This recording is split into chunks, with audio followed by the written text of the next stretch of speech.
Hello, everyone. Welcome back to Learn English Through Podcast. I'm Emma. And I'm Jack. We're so happy to see you today. How are you feeling, Emma? I'm feeling excited, Jack. How about you? I'm good too, but a little sleepy. I stayed up late working on some designs. Oh no, too much work? Yes, but it's fun work. I'll tell you about it in a bit. Great. And today, we're going to talk about something everyone asks about. That's right. Our topic is talking about your job in English. Jobs are such an important part of life. People often ask, what do you do? And it's good to know how to answer naturally. Exactly. Let's start with a simple question. Emma, what do you do? I'm an English teacher. I teach children between 7 and 12 years old. That's amazing. Teaching children must be very different from teaching adults. Oh, yes. Children are full of energy, and lessons need to be fun and interactive. That sounds exciting. And what about you, Jack? What's your job? I'm a web designer. I create websites and online graphics for businesses. Very interesting. Can you explain what a web designer does exactly? Sure, I make websites look nice, choose colors, design buttons, and sometimes make logos. My job is to make the website both functional and visually appealing. That sounds very creative. And sometimes challenging, I guess. Yes, definitely. Sometimes clients ask for changes many times. For example, can you make it blue? And then, no, I liked the green better. Oh, I understand. That requires a lot of patience. Absolutely. But when the final design is finished and the client is happy, it feels very rewarding. That's true. For me, teaching is also rewarding. When a student learns a new word or can speak a sentence correctly, I feel proud. Yes, that feeling of accomplishment is something both of our jobs share. Let's talk about where we work. Jack, do you go to an office? No, I work from home. I have a small workspace in my apartment. I love it because I can start work in my pajamas sometimes. Pajamas? That's very comfortable. But is it ever lonely? Sometimes, yes. I don't see coworkers in person, but we have video calls, so it's not too bad. That makes sense. I work in a small school near my home, so it's convenient for me. I can walk to work in just 10 minutes. That's perfect. A short commute is always nice. Let's talk about a typical day. I arrive at school around 8:15. I prepare the classroom, and the children arrive at 8:30. First, we have a good morning song and greet each other. A morning song? That's a lovely way to start the day. Yes, it sets a happy tone. Then we learn new words, play games, read a story, and finally do a small writing exercise. That's a full schedule and very engaging for the children. It is. And your day? How does a typical day look for a web designer? Well, I start around 9 o'clock. First, I check my emails, then plan my tasks. I design graphics, update websites, and sometimes meet clients online. My day changes depending on the projects I have. Projects. That's an important word. Can you explain it for our viewers? Of course. A project is a specific task with a beginning and an end. For example, creating a logo for a coffee shop is one project. That's clear. And a project can take a few hours or sometimes weeks, depending on its size. Exactly. And in teaching, I also have weekly projects, like planning lessons or organizing a class event. Let's also talk about skills. Jack, what skills do you need as a web designer? Skills, yes. I need to know computer programs, understand colors and design, and be creative. Listening to the client is also very important. That's very true. And for teaching, I need patience, organization, and kindness. Children need to feel safe and supported. Patience is key. I think both of our jobs need problem-solving skills as well. Absolutely. And what about the most difficult part of your job? Sometimes it's the pressure to meet deadlines. Big projects can be stressful. What about you? For me, it's when children feel sad or upset. It's hard to see them cry, but teaching is mostly fun and joyful. That's nice. And what about the best part of your job? Definitely seeing the children learn and smile. That makes everything worthwhile. For me, the best part is creating something new from scratch.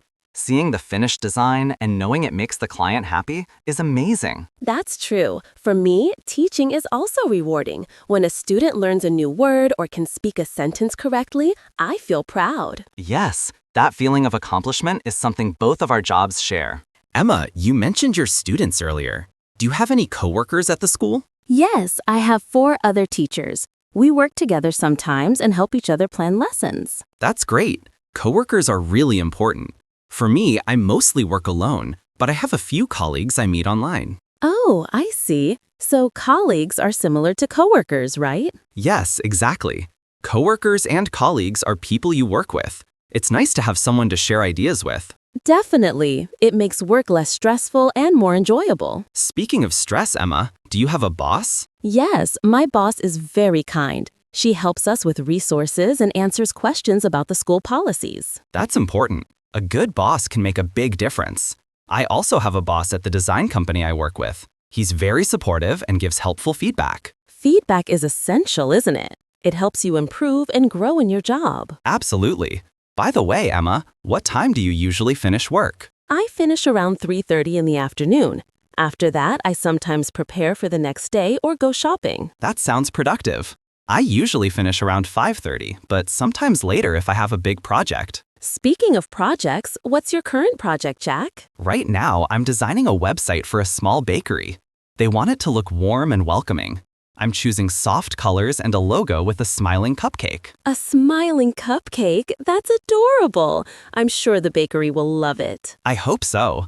It's always fun to create something that makes people happy. It is.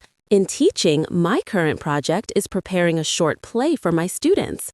They will act it out in class next week. That sounds fun. So you're working on a creative project too. Exactly. And it helps the children learn new words and practice speaking English in an enjoyable way. Let's talk about responsibilities. Emma, what responsibilities do you have as a teacher? My main responsibility is to help students learn. I also have to make sure the classroom is safe and that every child feels included. Those are very important responsibilities. For me, my responsibilities include finishing designs on time and making sure the client is satisfied. Responsibilities show how much someone trusts you with a task. Yes, and fulfilling responsibilities well makes people feel confident in you. Speaking of responsibilities, do you work on weekends sometimes, Jack? Occasionally, if a project has a tight deadline, I spend a few hours on Saturday or Sunday finishing it. How about you? Sometimes I prepare lessons for the following week, but mostly I try to rest and relax on weekends. It's important to have balance. That's true. Balance makes work more enjoyable and helps prevent burnout. By the way, what skills do you think are essential for your job, Jack? Well, I need creativity, patience, and technical skills to use design software. Communication skills are also important because I have to understand exactly what the client wants. Communication is very important in teaching too. I need to explain ideas clearly and listen carefully to my students. Exactly. And both jobs need problem-solving skills. Sometimes unexpected challenges appear and you have to find a solution quickly. That's very true. Emma, do you follow a routine at work? Yes, I have a daily routine. It helps keep the class organized and helps the children know what to expect. First, we greet each other. Then we review vocabulary, play games, read a story, and finally do a short writing activity. Routines are useful in my work too. I usually check emails first, plan my day, and then start designing. It keeps me focused. Exactly. A routine helps structure your day and manage tasks efficiently. Let's explain that word for our viewers. A routine is a regular way of doing things, like a daily habit. For example, my morning routine includes coffee, emails, and task planning. And my classroom routine is greeting, learning, playing games, reading, and writing. A routine makes activities predictable and organized. That's right. Another useful word is convenient. Emma, you said your school is near your house. Yes, it's very convenient. I can walk to work in 10 minutes and it saves a lot of time. Convenient means something is easy or saves time. For example, online shopping is convenient because you can order from home. And having a bus stop near your house is convenient because you don't have to walk far. Another word we mentioned is client. A client is a person or company that pays you for your work.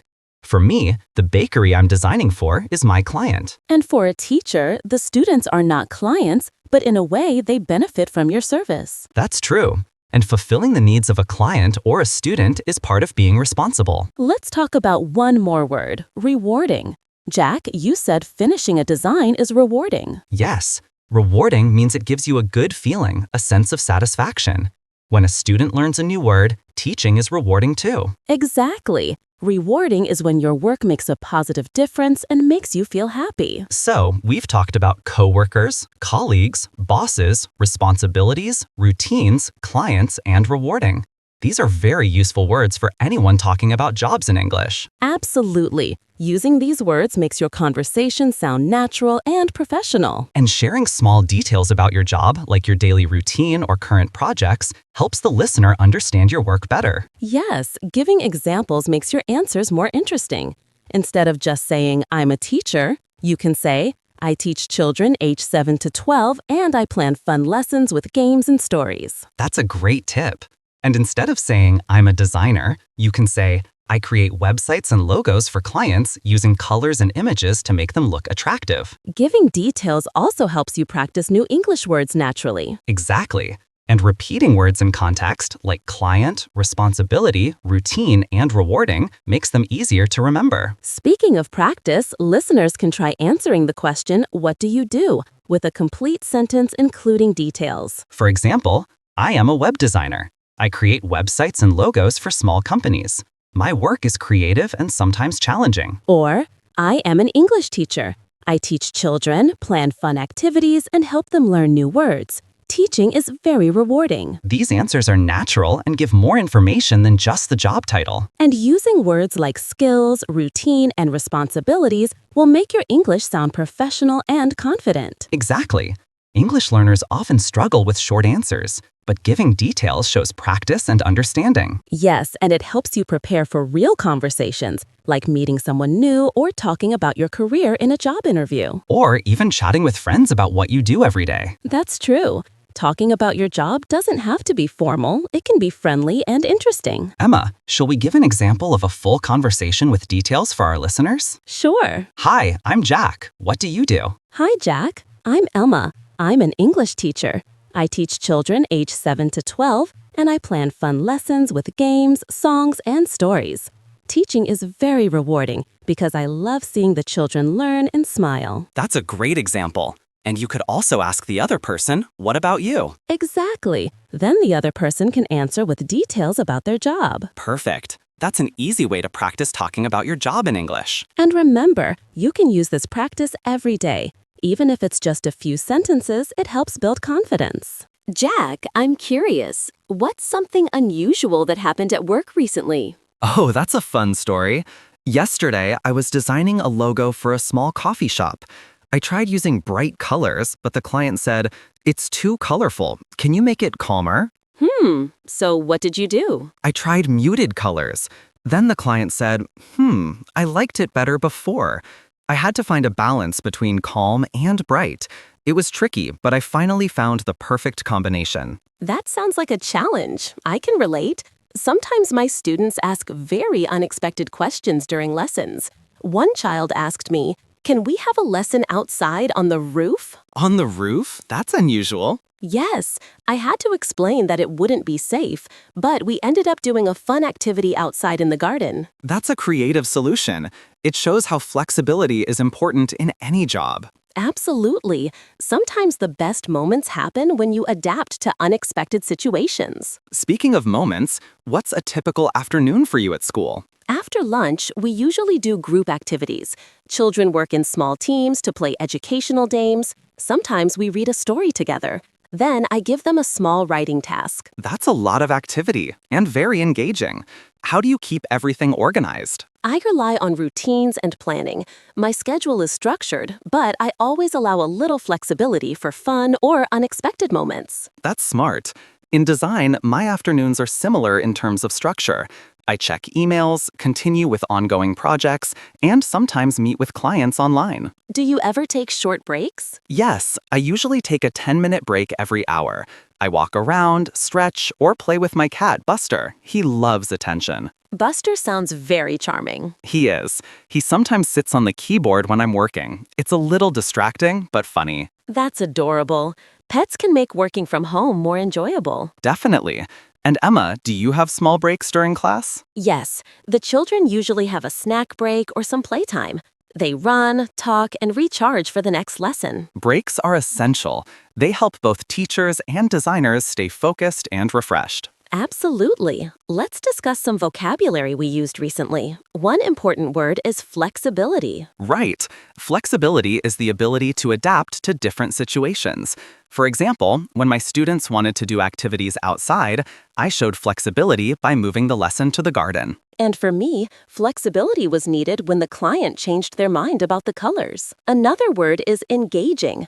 This means something is interesting and keeps attention. Your website designs are engaging if people enjoy looking at them. And classroom activities are engaging when students participate and have fun. Let's talk about challenge. A challenge is a difficult task that requires effort. Yes, designing a big project in a short time can be a challenge. And teaching children with different abilities can also be a challenge. But challenges help us grow. Exactly. Then we have structure, which means an organized arrangement or plan. My daily schedule has structure, with clear steps for lessons. And my work routine also has structure: emails, designing, client meetings, and breaks. Let's mention rewarding again. It's one of my favorite words. Mine too. A job is rewarding when it makes you feel happy and satisfied. And we can add responsibility, another important word. Responsibility is something you have to do as part of your job. For example, my responsibility is finishing client projects on time. And mine is ensuring my students learn and feel safe. Using these words in context makes it easier to remember them and to talk about your job in English. Yes, let's give an example sentence for viewers. For flexibility, being flexible at work helps solve unexpected problems. For engaging, the lesson was engaging because the children played games and learned new words. For challenge, completing a big project in one day was a real challenge. For structure, having a daily routine provides structure for work and life. For rewarding, teaching children is very rewarding because I see them learn and smile. And for responsibility, it's my responsibility to finish tasks on time and meet client expectations. Excellent! These sentences are simple, clear, and easy for learners to practice. Now, let's give our listeners a short activity. You can try answering the question, "What do you do?" and "What is your day like?" Yes, use words like skills, routine, responsibility, challenging, rewarding, flexible. For example, you can say, "I am a student. My daily routine includes attending classes, doing homework, and practicing English. It is challenging sometimes, but very rewarding." Or, I am a cook. My job requires skill and flexibility. Every day I prepare meals and ensure everything is perfect for customers. It is sometimes challenging, but very rewarding. These examples show how to describe a job in detail. It makes your English sound natural and confident. Another tip is to practice speaking slowly and clearly. Don't rush your sentences. Pause to think and then continue. Yes, pauses are natural in conversation and give your listener time to understand. And don't worry about mistakes. Mistakes are part of learning English. Every time you practice, you improve. Exactly. Even repeating these examples out loud several times will help build confidence. Listeners, you can also practice with a friend. Ask each other, "What do you do?" and then describe your job using the new vocabulary. Or record yourself talking about your day and listen to it. This helps improve pronunciation and fluency. And don't forget to describe details. Instead of saying, "I'm a teacher," you can say, "I'm an English teacher. I teach children, plan fun lessons, and help them learn new words." Teaching is very rewarding. Giving details makes your English more complete and interesting. Exactly. And using vocabulary like coworker, client, responsibility, challenge, rewarding will make you sound professional. Listeners, remember, everyone has skills and responsibilities, and every job has challenges and rewards. Talking about these makes your conversation more lively and realistic. Yes, and don't forget to practice regularly. Even a few sentences every day can make a big difference. And remember, English is a skill, just like designing or teaching. You get better the more you practice. That's right. So, take a moment now and think about your job or dream job. Try saying a few sentences out loud using the words we practiced today. For example, I am a nurse. I help patients and take care of their needs. My job is challenging, but very rewarding. Or, I want to be an engineer. My dream job requires creativity, problem solving, and responsibility. I'm excited to learn the skills I need. Excellent examples. Listeners can use these sentences as models and change them to fit their own work or dreams. And always remember, Practicing a little every day is better than practicing a lot only once in a while. Consistency is key. Yes, and listening to conversations like ours is a great way to improve your understanding of natural English. Absolutely.